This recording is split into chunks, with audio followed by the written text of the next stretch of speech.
بسم الله الرحمن الرحيم.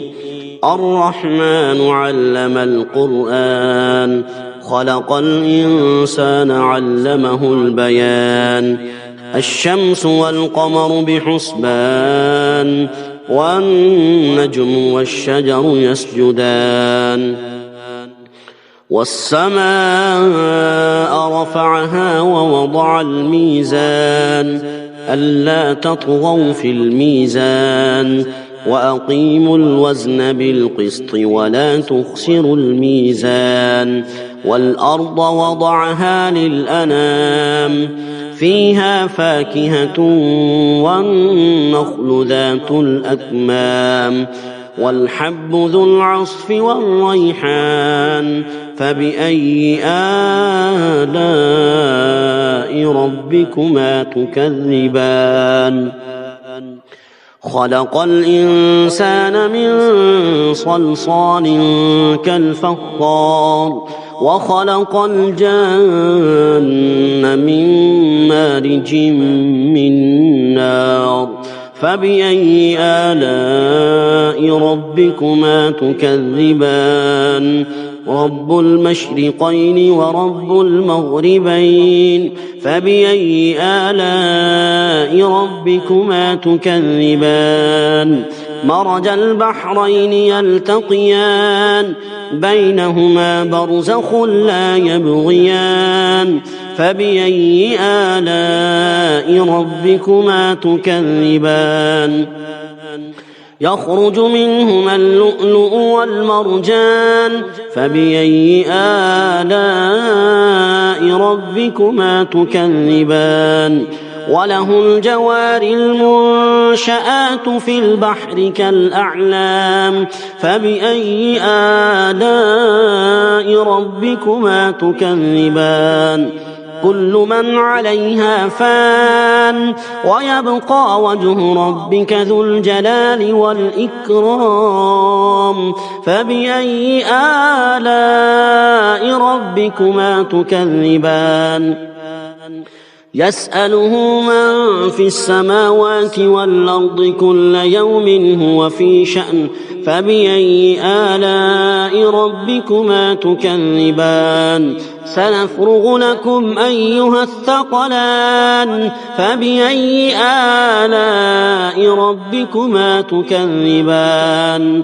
يا معشر الجن والإنس إن استطعتم أن تنفذوا من أقطار السماوات والأرض فانفذوا، لا تنفذون إلا بسلطان. فبأي آلاء ربكما تكذبان؟ يرسل عليكما شواظ من نار ونحاس فلا تنتصران. فبأي آلاء ربكما تكذبان؟ فإذا انشقت السماء فكانت وردة كالدهان. فبأي آلاء ربكما تكذبان؟ فيومئذ لا يسأل عن ذنبه إنس ولا جان. فبأي آلاء ربكما تكذبان؟ يعرف المجرمون بسيماهم فيؤخذ بالنواصي والأقدام. فبأي آلاء ربكما تكذبان؟ هذه جهنم التي يكذب بها المجرمون، يطوفون بينها وبين حميم آن. فبأي آلاء ربكما تكذبان؟ ولمن خاف مقام ربه جنتان. فبأي آلاء ربكما تكذبان؟ ذواتا أفنان. فبأي آلاء ربكما تكذبان؟ فيهما عينان تجريان. فبأي آلاء ربكما تكذبان؟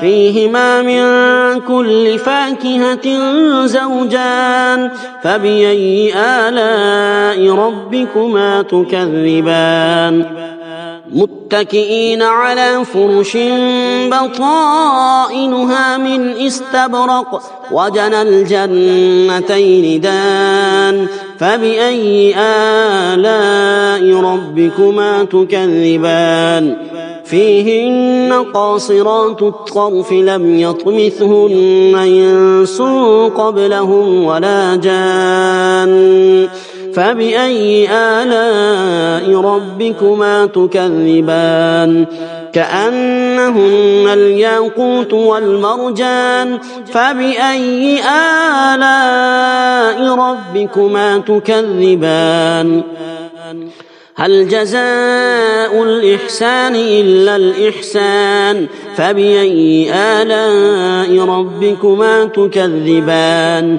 ومن دونهما جنتان فبأي آلاء ربكما تكذبان مدهامتان فبأي آلاء ربكما تكذبان فيهما عينان نضاختان فبأي آلاء ربكما تكذبان فيهما فاكهة ونخل ورمان فبأي آلاء ربكما تكذبان فيهن خيرات حسان فبأي آلاء ربكما تكذبان حور مقصورات في الخيام فبأي آلاء ربكما تكذبان لم يطمثهن إنس قبلهم ولا جان فبأي آلاء ربكما تكذبان متكئين على رفرف خضر وعبقري حسان فبأي آلاء ربكما تكذبان تبارك اسم ربك ذي الجلال والإكرام صدق الله العظيم.